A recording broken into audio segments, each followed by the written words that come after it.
Здравейте хора, аз съм Йоанна Бажилова и добре дошли в моя YouTube канал. В момента все още сме в София. Вчера се прибрахме вечерта и днес на обяд вече тръгваме наново. Реално се прибрахме доста инцидентно, така да кажа. Идеята беше да остана на морето, защото в момента реално ние се връщаме на морето, но този път сме с Виктор, т.е. моя приятел. И аз така ли иначе бях на морето, идеята беше да остана директно там и да се прибираме с един общ приятел, но неговия план нещо се промени, съответно няма да се прибираме с него. И или трябваше да се прибираме с автобус, или с влак, и аз не знам си какво, но не знам, нещо на мен ми прищрака и казах, добре, все тая, прибирам се. Така или иначе не исках да оставам мишето да се прибира сама 500 км, така че се прибрахме, за да си взема аз моя кола и след малко потегляме за морето, така че приятно гледане! Вече сме на дестинация номер 2 от моретата и дестинация номер, не знам, може би 6, от която сме в България, а именно на Иракли. И решихме тази година да направим нещо за първи път, което и аз и Виктор не сме правили до сега, пък и двамата много искаме. И съответно дойдохме на къмпинг. Ще видим как ще ни се отрази, какви ще са впечатленията. За сега всичко е наред. Първата вечер дойдохме, но беше много късно. Някъде към 9-10 часа първа дойдохме на паркинга и съответно плажа. Съответно директно ставихме колата, слезнахме долу с багажа и отидохме на огъня, за да хапнем с другите и да се запознаем колкото може да се запознаем без светлина. И реално сега ни е първата истинска сутрин и ден тук. И за сега вървят доста добре нещата. Хапнахме и отидохме на плажа. И горе-долу е това. Ние спим тук. А това е плажа. За обяд отидохме да хапнем в една каравана, която предлагат 5 до 10 неща за хапване, спрямо зависи какво има този ден, която се намира горе-долу на 15 минути пеша ходене и посока Вая Бич по плажа. И честно казвам, всичко, което взехме оттам, беше много вкусно. И да, окей, една идея по-скъпо е. Примерно бургера е 10 евро. Също даже като се замислят, не бих казала, че е и толкова скъпо. Но да, цените са напълно адекватни. Включително има и голямо зарядно, по-скоро такъв разклонител, където можеш да си сложиш нещо, да си заредиш.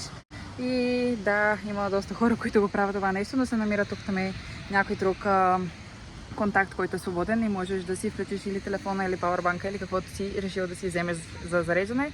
Така че това е доста добре измислено. И ако продължиш още 5 минути посока Вая Бич, има още едно бистро с магазин и даже и тоалетна на теория и баня, но сега видяхме, че душовете пишат, че не работят. Като имаше мъжка и женска тоалетна, те не се плащат, просто са на точно 20 минути пеша ходене от къмпинга, а те са, нали, една идея по-цивилизовани с нормална тоалетна хартия, течаща вода и сапун. Нека да правим малко обиколка на лагера, за да видите кое, къде и какво имаме. Разбира се, навсякъде може да видите или палатки, или хамак. Този там е нашия. Там са другите хамаци. Още палатки.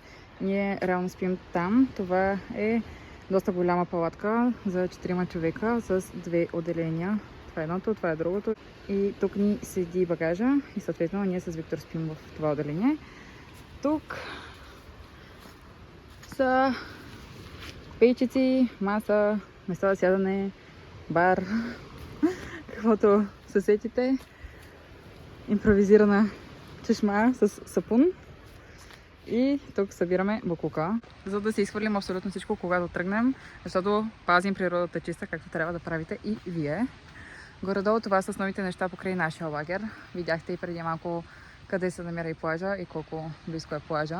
Цяла вечер чуваме морето, събуждаш се с гледка към морето и е доста спокойно. Тоалетната няма да ви я снимам, но може да придобиете много добра представа какво е, защото тя представлява нищо по-необичайно от просто дупка, изкопана с градички, на които можеш да стъпиш и има едно перденце, така да има поне малка интимност. Ако искаш по-стабилна тоалетна, трябва да ходиш до бистрото, което е на около 20 минути пеша ходене. Може би една идея по-малко, но горе-долу 20 минути пеша ходене в едната посока. Или да си запалиш колата и да отидеш някъде другаде. Но най-близкото населено място реално също е на поне 20 минути с кола. Или около час и половина-два ходене. Така че това са условията. Но ако искаш да си на дивото, реално трябва да си на дивото.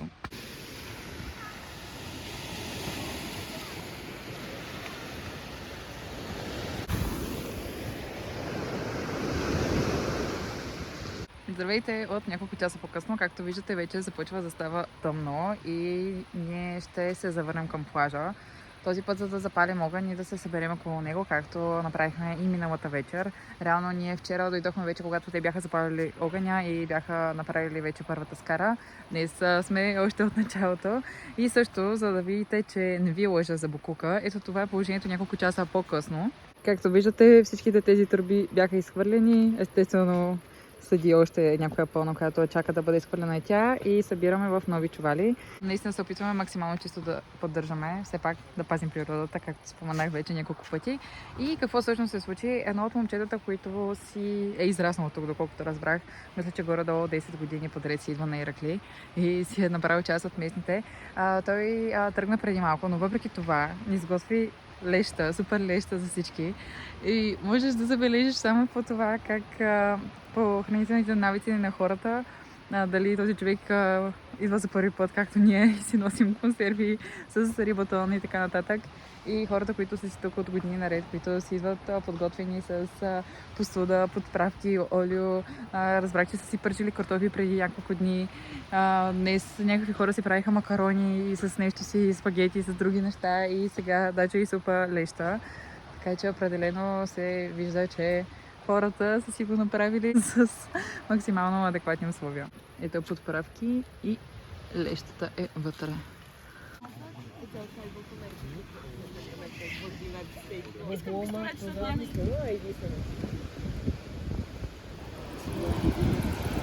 Здравейте отново, ден втори, третият, когато сме тук.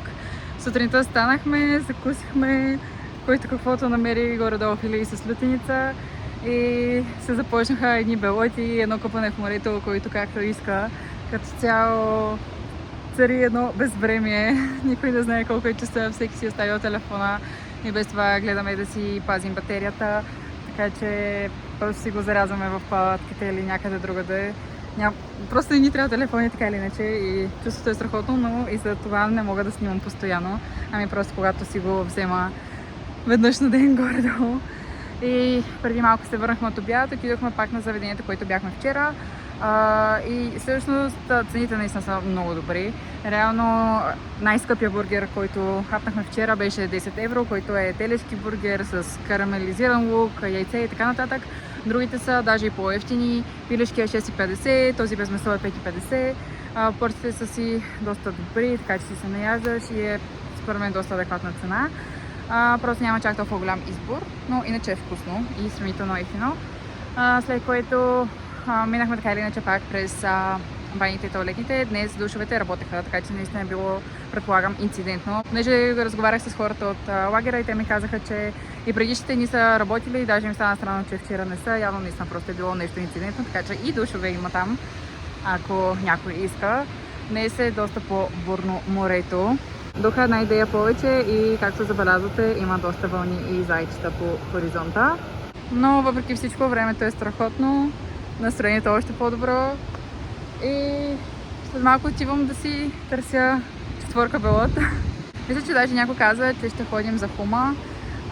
Аз не съм много сигурна колко ще се мажа, но даже и това го има тук. И всъщност интересното нещо от вчера е, хора, видяхме делфини. Направо не мога да повярвам, че успяхме да ги видим и да ги хванем. Бяха толкова близко до брега. Вижте, че бяха 3, едно от които даже беше бебе или поне беше малко.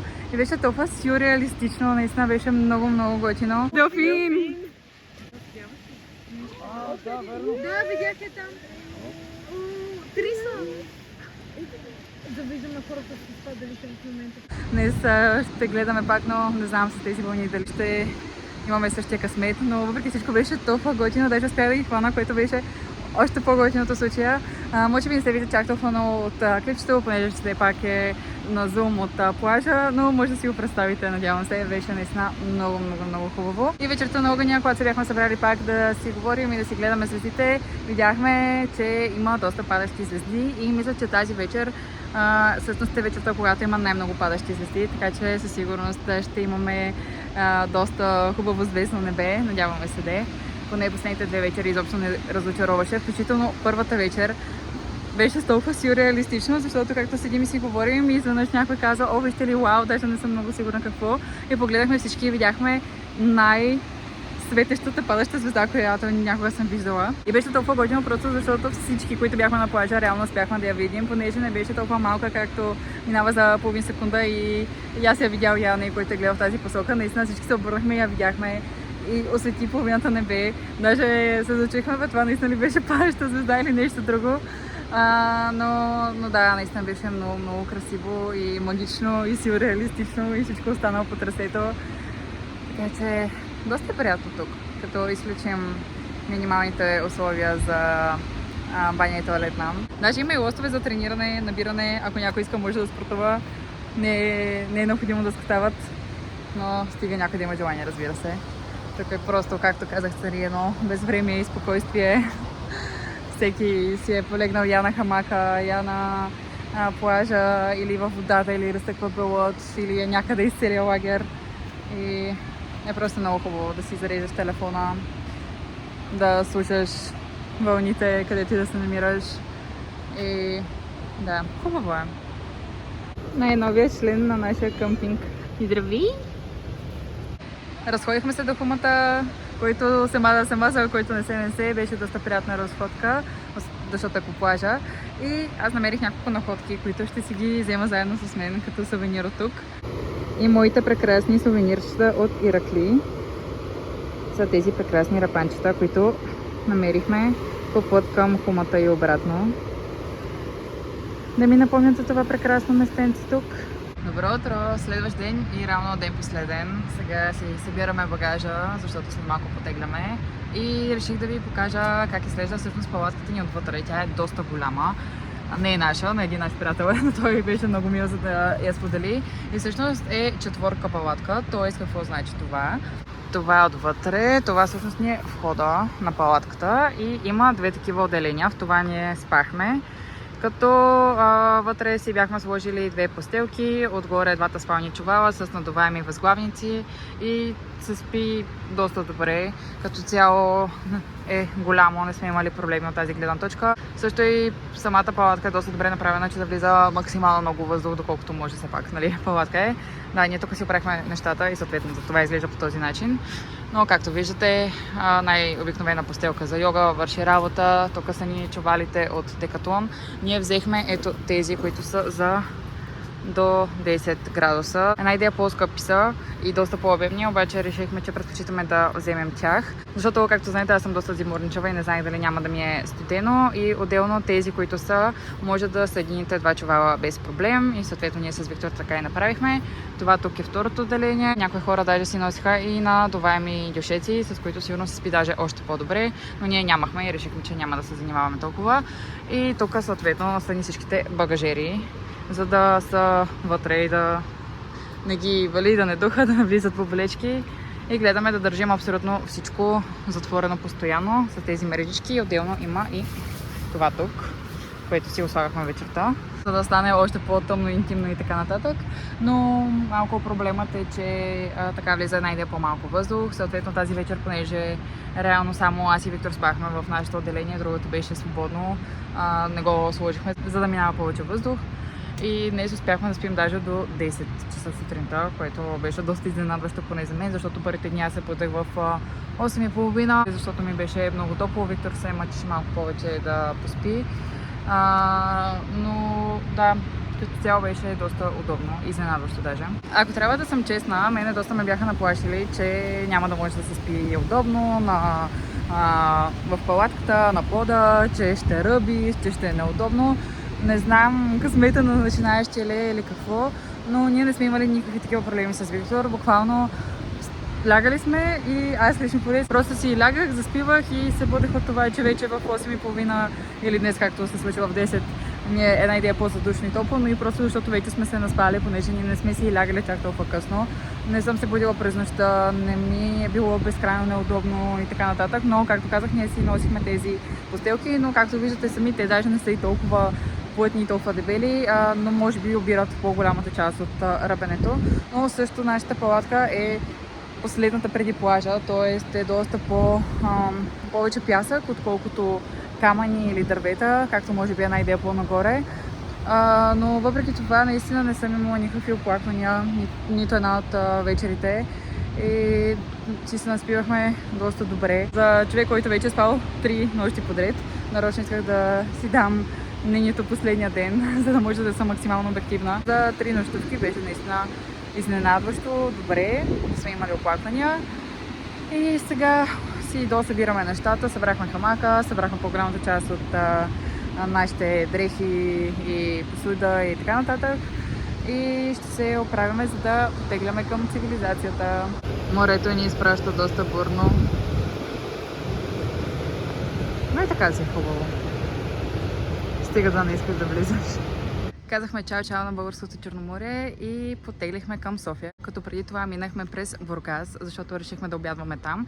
И потърсих някоя местенция, което е горе-долу по път към София, за да не се отклоняваме чак толкова много. И ми попадна ресторант, ако така мога да кажа, G6 и Fitbox или нещо този сорт, и бяхме доста приятно изненадани.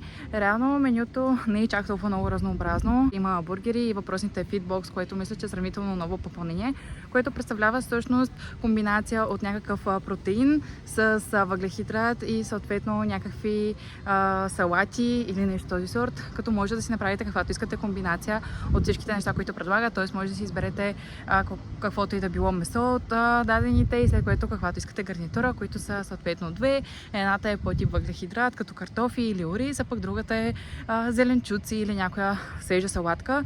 И бяхме много приятно изненадани, защото всичко беше много вкусно. Месото беше много добре изготвено и вкусено. Една котка реши да ме напада. Ето го е въпросния виновник. Хей! Здравей! Нещо друго ли ще нападаш сега? Като аз си взех свински каренца, които бяха наистина много добре вкусени. Имаше някакви подправки, които не мога да ви кажа какви точно бяха. Виктор си взе телешките кюфтенца и въпреки, че първоначално беше казал, че не иска да си вземе нещо като скара, защото последните дни беше хапвал главно неща на скара, се пречупи и ги взе и каза, че наистина са били много вкусни, което аз също мога да потвърдя. Като цяло всичко, което взехме, много ни хареса. Включително имаше и домашни десерти. Ние си взехме чизкейк с солен карамел и отгоре соления карамел имаше вкус точно на карамелени бомбони за смучене, ако се сещате за кой говоря, и на двамата много ни хареса. Като цяло всичките десерти изглеждаха изключително прясни. Ние се заговорихме с жената, която беше на казата и ни каза, че тя прави всички десерти, така че всичко е домашно приготвено и като цяло просто всичко беше много вкусно. Локацията е доста удобна, ако ще минавате по транзит Бургас. Мисля, че се намира в ЖК Изгрев и е място, което сигурност бихме посетили отново, ако имаме път на там, за това го и препоръчвам. Цените също бяха доста достъпни и като цяло станахме много доволни. След което продължихме към София и горе-долу по зале слънце стигнахме София. Иначе искреното ми мнение за къмпинга като цяло и по-конкретно за Иракли, защото ние само там сме били. Нито сме се влюбили в къмпинга, нито съвсем сме се отказали от него. Като цяло ни хареса, особено за някакъв престой от време от 3 дена, както аз се шегувам между 2 къпания на моята коса, беше добре. За по-дълъг период от време не съм сигурна, че ще ми хареса чак толкова много, главно защото наистина не беше удобно да се къпям конкретно на това място. Имаше тъби с вода, разбира се, с които можеш да се полееш и така да се позамиеш отгоре, но нали, не е нормален душ, където спокойно да можеш да си се изкъпеш. Но ако можеш да преглътнеш липсата на нормален душ и на нормална тоалетна, е нещо, което наистина ви съветвам да пробвате, защото на нас наистина ни допадна като преживяване, самата свобода, самия начин на живот, запознаването с хората, които също са като теб за първи път там, но и хората, които са от повече време в тези среди, къмпинг среди, така мога да кажа. Наистина беше интересно преживяване и много се радвам, че го направихме. Както каза Виктор, може би ако така се съберем компания, наши приятели, да повторим, бихме отишли пак, защото така или иначе имаме чували, трябва да се използват, но и наистина не е като да не ни хареса, даже напротив.